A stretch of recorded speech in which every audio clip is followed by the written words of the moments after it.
Ahoj všetkým, dnes vás zdravím z lesa a dnes si povieme niečo o takej americkej klasike. Nebojte sa, nebude to bovin nôž, ale povieme si niečo o nožoch. Dnes ich poznáme pod značkou Green River. V minulosti ich vyrábala anglická nožiarská oblasť Sheffield a ja tu mám, v tomto puzdierku mám nôž, ktorý som dorábal ja, čepel som si kúpil, je to originál zo Spojených štátov a vždy som chcel tento nôž vlastniť. A keďže sa mi naskytlo zohnať iba čepel a nebol problém si ho dorobiť, tak som si ho spravil, ale urobil som už aj môj vlastný pohľad na tento nôž a poďme sa na neho pozrieť.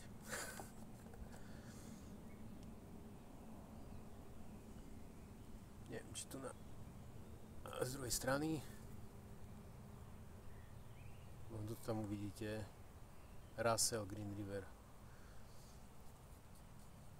Ja si myslím, že tento nôž je predstaviteľom osídlovania Spojených štátov amerických. A mne sa po 30 rokoch splnil sen a podarilo sa mi zadovážiť si čepel, originál. Ručku som si dorobil, montáž na nity, na rukovec som použil dubové drevo,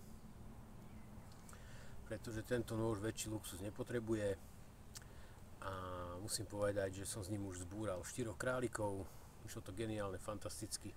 Vynikajúco sa to brúsi, je to z nejakej uhlíkovej ocele, tu je označenie nejaké, neviem čo to je za označenie, možno typ čepele, alebo je to oceľ 4215, môže to byť nejaký krup, pretože tí Američania veľmi radi túto oceľ používajú a je to uhlíkovka, má to hrúbku 2 mm, takže pomerne tenký nôž. Však keď si pripomenieme to, že tieto nože neboli tábornícke, neboli to bushcraftové nože, ale boli to mesiarské nože, tak tá hrúbka je v podstate úplne na poriadku a ja musím povedať, že som si s ním už užil kopec srandy, čo ho mám 2 alebo 3 týždne, už si aj nepamätám, ako dlho ho mám. A musím povedať, že si ho nekonečne užívam. Ja vám potom ukážem aj ten môj pohľad na tento nôž, ako som ho spravil. Skúsime si pozrieť tú značku zblízka, neviem, či to zaberie. A ja som zase hore u nás nad obcov, za mňou vidíte, že ja som pomerne vysoko. Možno počujete auta, podo mňou pod skalami je asfaltka a niečo isto budete počuť.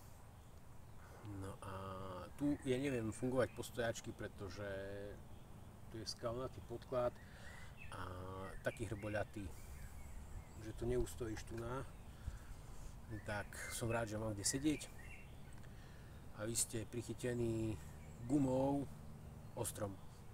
Telefón chytený gumou ostrom, pretože nemám na neho žiadnu selfie tyčku ani nič takéto, ale vôbec nevadí, poďme k tomu. Takže čepel to má 13 cm dlhú, rukoveď má 10-10,5 cm, ja skôr typujem na tých 10 ako 10,5 a puzdierko som si sklohnil takéto proste horizontálny záves, vertikálny záves a aj horizontálny záves, hej. Toto keď tak vlastne pod toto vieme dať opasok. Ja som si tu urobil na toto púzdro pútko už na fix a tu množí, ktorý vám ukážem, tak mám pútko odoberateľné na druky podľa toho, kto to ako bude chcieť nosiť. Ja musím povedať, že je to fajn, aj keď niekto povie, že na bushcraft to nie je, samozrejme nie je to na bushcraft, nakoľko je to mesiarsky nôž a 2 mm hrúbky, čepel je pomerne pružná, takže batóning s rozumom, pritom používať viac hlavu ako biceps. A aj čo sa týka potravín a základného rezania dreva a všetkých týchto vecí, akože maká to nenormálne, neskutočne. Kam si dám puzdierko.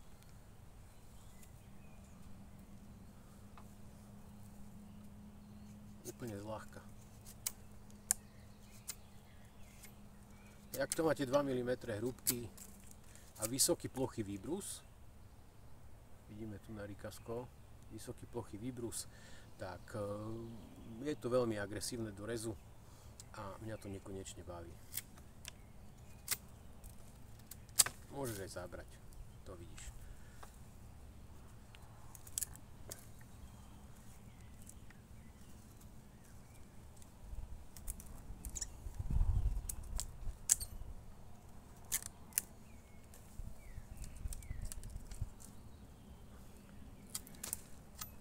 A mám taký pocit, že tento nôž sa stal symbolom osilovania Spojených štátov amerických.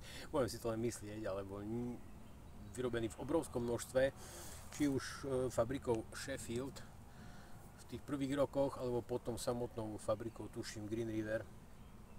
Nie som si istý, ale už potom neskôr by to mala byť tá americká produkcia. A v podstate nie som si istý a niekto si povie, že prečo si nenaštuduješ a rozprávaš. Lebo som si toto nenaštudoval do čista, úplne do detailov. Pretože mne nešlo ani o to vyprávať to nejakú históriu proste o nejakej nožiarskej výrobe, len tento nôž som vždy chcel mať a po 30 rokoch sa mi to splnilo. Poďme si pozrieť ten, ktorý som vyrobil ako voľnú inšpiráciu. Ešte si všimnite, aký tvar ručky má tento nôž. Je to taký súdkovitý tvar ručky, daný výrobcom, tento profil v podstate je daný výrobcom a ja som tú rukoveď upravil.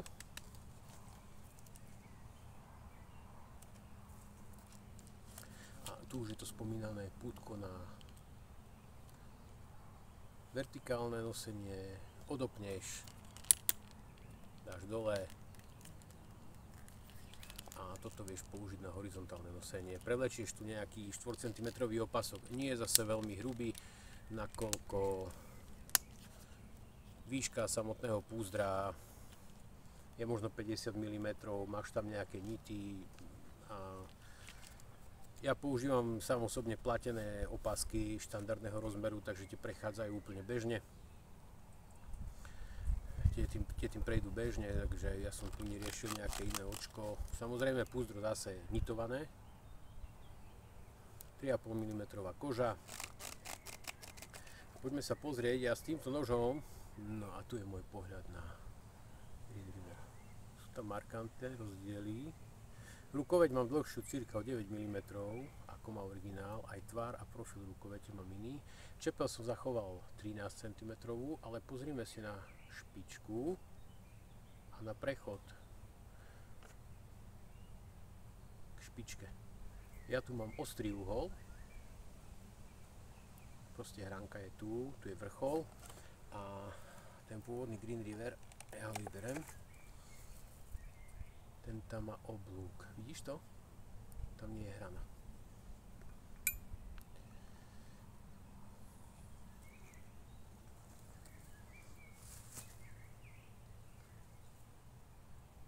Tu je origoš a tu je ten môj. Takže takéto pozadie mám, skúsime sem. No a tu by to malo byť vidieť.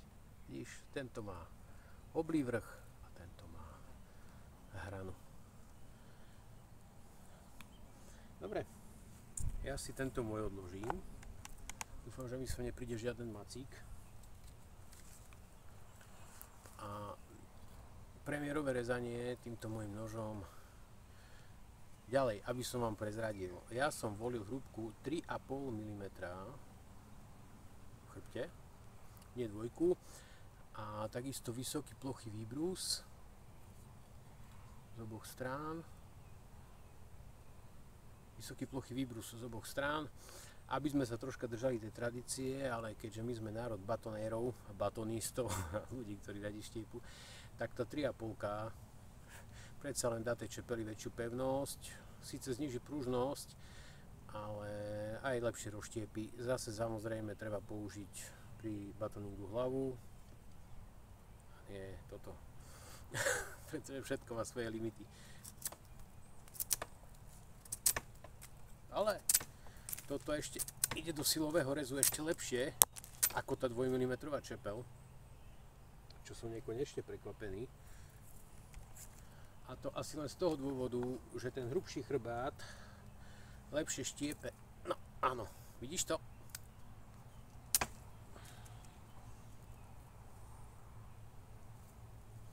Ten hrubší chrbát, vidíš?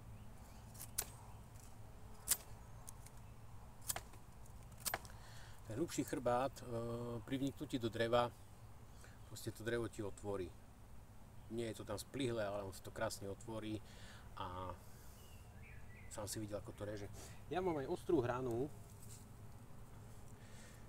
aby sme si zase povedali, tu som nechal obe strany absolútne ostré na tie naše základné bushcraftové aktivity a tento chrbát tu na chrbte som hrany zrazil, aby ťa to nerezalo, aby si mohol pohodlne robiť. A ja si pozriem nejaký firesteel, lebo ja som vo vrecku nemám a možno v rúbsaku niečo nájdem.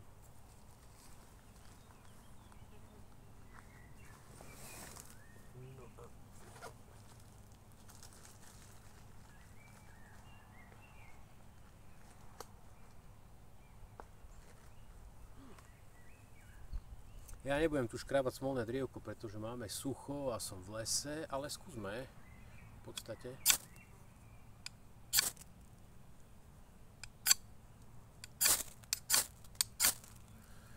Že tá K720, tá si s tým rozumie. Na rukoveti použité dubové drevo v starom vzhľade a nity mosadzné. Nity sú mosadzné, konštrukcia je to full tank. No a ja si myslím, že je to veľmi zaujímavý nôž a pre tých, ktorí majú radi kúsok histórie, tak ja si myslím, že ich to osloví. A mám tu ešte jeden ako alternatívu k tomuto. A ten by sa kľudne mohol volať aj že Kanaďan. Aj do toho suku to ide. Ten by sa mohol kľudne volať že Kanaďan, tak si ho poďme pozrieť. Takže toto je originál Green River Hunter Sampo, variácia na Green River Hunter.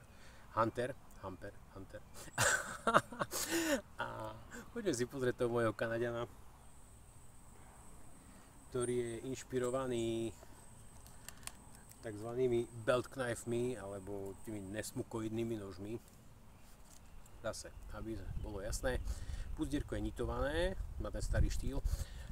Toto je nôž pre mňa, ten ňou vyrobený Hunter je voľný, v prípade, že by niekto nutne potreboval, tak viete, kde nájdete kontakt.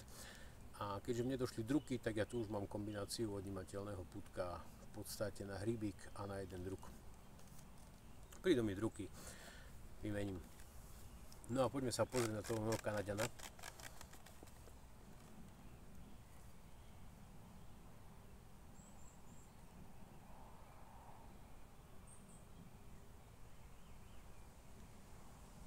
Čepeľ je inšpirovaná vyslovene nesmukom, ale je urobená tak, aby nebola krivá. A rukoveď zase, tento nôž má rukoveď 12 cm, čepel má 13 cm, plochy výbrus, vysoký až po chrbát, hrúbka 3,5 mm, K720, rukoveď dub a zase, aby to malo charakter tej klasiky, tak dva mosadzné nity, veľké. A dub je v podstate upravený, aby pôsobil staro. Puzdierko 3,5 mm koža, nitovaná a horizontálne, vertikálne nosenie, to ako chce. A tu tiež som to riešil tak, že v podstate po vrchol máme hrany zrazené pekne, aby nás netlačili do ruky, nerobili problém. Tu vrcholu po špičku máme zase ostrú hranu, aby sme vedeli naškrabať, hodiť iskru. A poďme sa pozrieť, ako to bude rezať, ale ja myslím, že to bude rezať presne tak, ako sme si teraz pozerali toho Huntera, pretože tá geometria, ten výbrus a to všetko je identické. Hej. To vidíš, jak to ide. Ako prd. Tá lieska je hrubá ako palec, ktorú tu mám. Môžeš s ním rezať jemne, môžeš pritlačiť.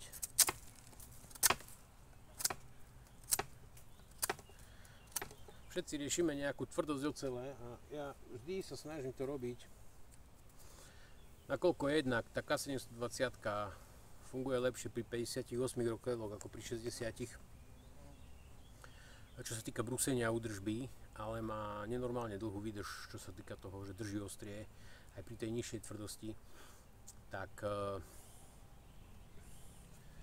ja si nemôžem pomôcť ďalej. Pre mňa je to jeden úžasný materiál, aj keď sú ocele, ktoré ju preskakujú, ďaleko preskakujú, aj vysoko ju preskakujú.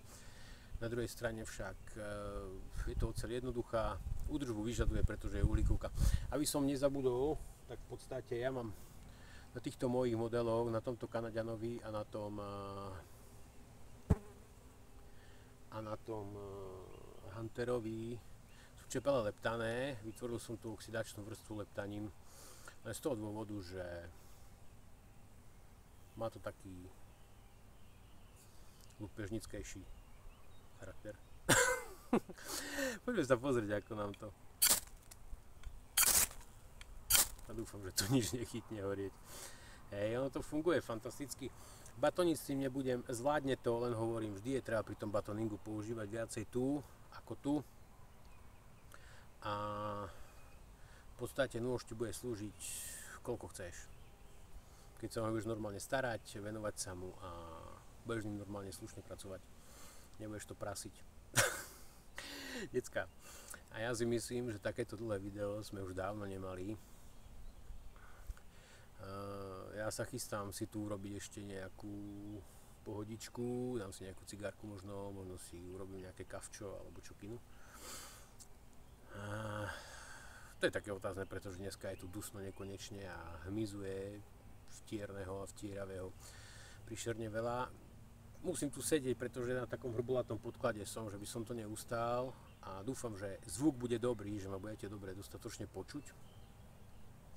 A tak to sú dva nože, ktoré som vám ja chcel ukázať, v podstate tri. Takže môj Canadian, Green River Hunter, môj pohľad na tento typ noža a môj vysnívaný Green River od Russella s 2 mm čepelou. A musím povedať, že tieto hrubšie čepele, sami ste videli, idú lepšie do toho dreva ako tá 2 mm čepela. Ak niekto bude vravieť, že 2 mm mora ide fantasticky do dreva, áno, je to pravda, ale je treba si uvedomiť zásadnú vec, že ak máš Scandi na 2 mm, tak ti tvorí pomerne tupý klín oproti niečomu, čo má na chrbte 2 mm a je to na plocho, na výšku zbrúsené až na chrbát, až k chrbtu, výslednej hrúbke 2 mm. To znamená, že ten prechod, ten klín, ktorý sa ti zarezáva do dreva, ten uhol je veľmi ostrý. Takže nemá čo roztlačať materiál a nemá čo štiepiť materiál. Tak tam bude asi rozdiel v tom, že tá mora 2 mm ide agresívnejšie do rezu, vďaka tomu, že ten Scandi výbrus funguje tak, jak funguje. A mňa v poslednej dobe tieto ploché výbrusy začali hodne baviť, jak som si ich oprášil pri tých kefartoch, čo som robil. A myslím, že zaradíme do výroby aj Canadiana, aj tohto Huntera, ale čo keby sme sa dohodli, že toto nebude Canadian, alebo je to Sam Hawkins. Tak dúfam, že ma nikto nepotentí za autorské práva na Sama Hawkinsa, taký Karl May napríklad. Ale to by sme si mohli odhlasovať dole v komentároch, či ho budeme volať Canadian, alebo Sam Hawkins. Čo vy na to? Takže, meno vyberte vy pre tento nôž. 13 cm dlhá čepel, 12 cm ručka, 3,5 mm hrúbka na chrbte, vysoký plochý výbrus, oceľ K720, rukoveď, 2 mosadzné piny a dubové drevo. Ja si myslím, že na dnes všetko. Ja si ich tu položím. No a mohli by sme sa rozlúčiť. Ja vám poďakujem za všetky lajky, dislajky, za odbery, za zdieľanie mojich videí, za pozitívne komentáre, za negatívne komentáre a hlavne za to, že vás moje videá ešte stále bavia a, a ja už nemám čo dodať. Lúčim sa s vami, decká, idem si troška oddychnúť, máme nedeľu po obede. No a majme dobrý deň. Ahoj.